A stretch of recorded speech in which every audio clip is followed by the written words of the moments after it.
Danes sem si izbrala temo svobodna volja. Izredno je pomembna ta tema za vse nas.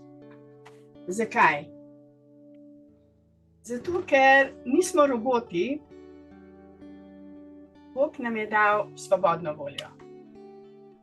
In svobodna volja je darilo, Božje darilo vsem nam.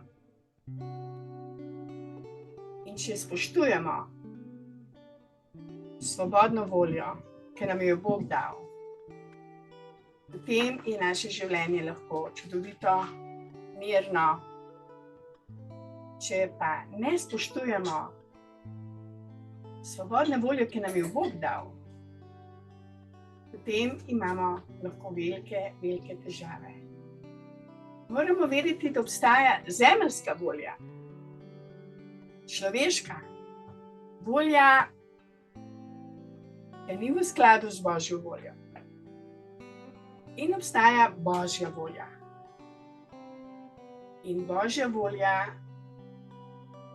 je suverena.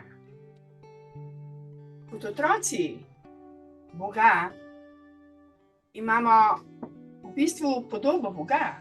Ustvarjeni smo po Božji podobi. In Bog kot Bog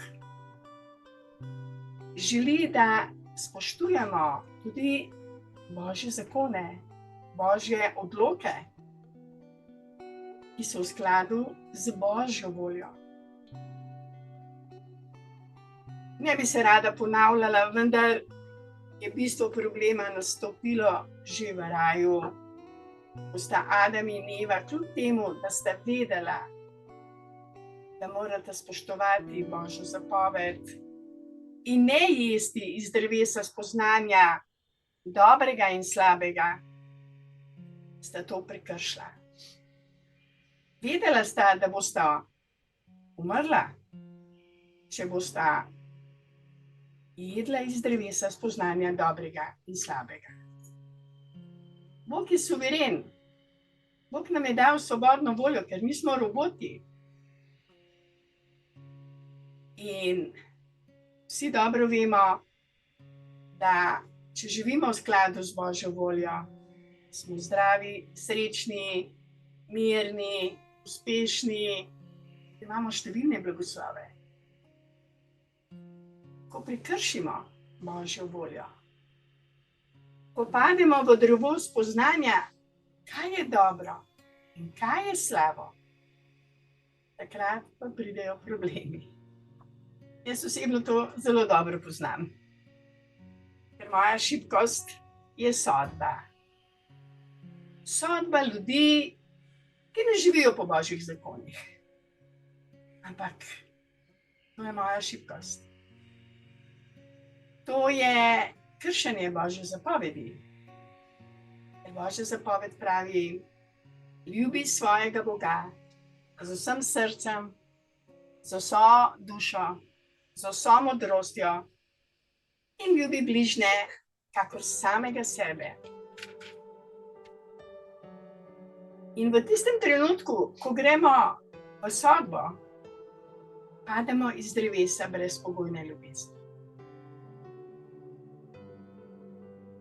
In dobro občutimo takoj, kako se počutimo, ko prekršimo to Božjo zapoved, da ne sodimo.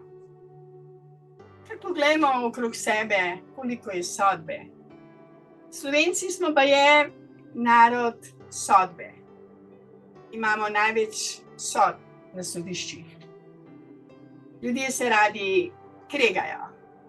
Mogoče za košček zemlje, mogoče za 100 evrov, ali zato, ker mu senco dela sadno drevo na njegovi parceli.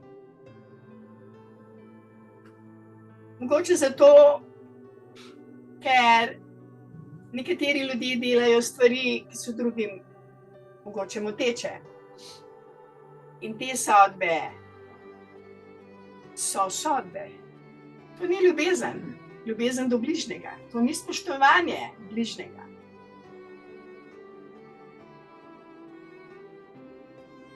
In Slovenija potrebuje spreobrnitev, odločitev za brezpogojno ljubezen. Ker v tistem trenutku, ko se človek po svobodni volji odloči, da bo živel Božjo zapoved, da bo ljubil svojega Boga in bližnjega kakor samega sebe, se življenje spremeni.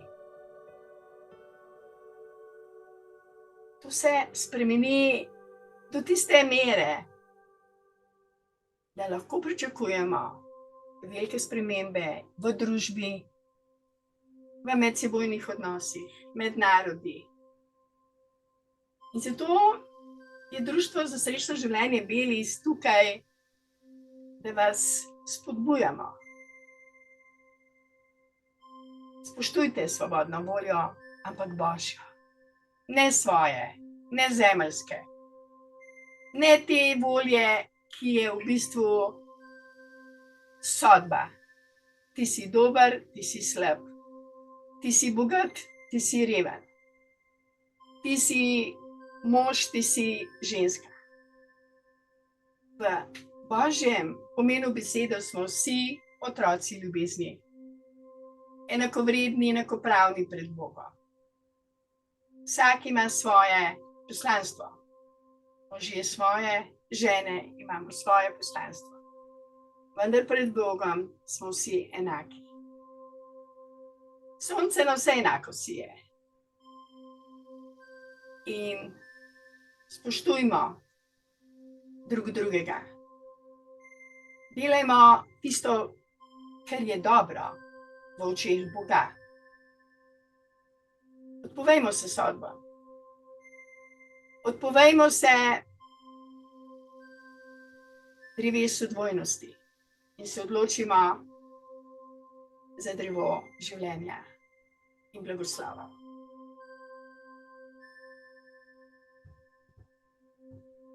To je zastonjski dar. To je odločitev, preprosta. Če smo sodili brata, mu odpustimo in se mu opravičimo. Iščimo mir in sprave med nami.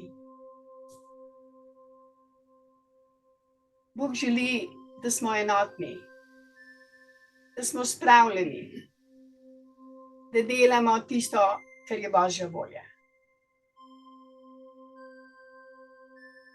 Ljubezen je tista energija, tista moč, ki vse, kar ni ljubezen, spremeni v ljubezen. Smo ljudje, se moramo odločiti za Božjo voljo. In življenje bo blagoslovljeno.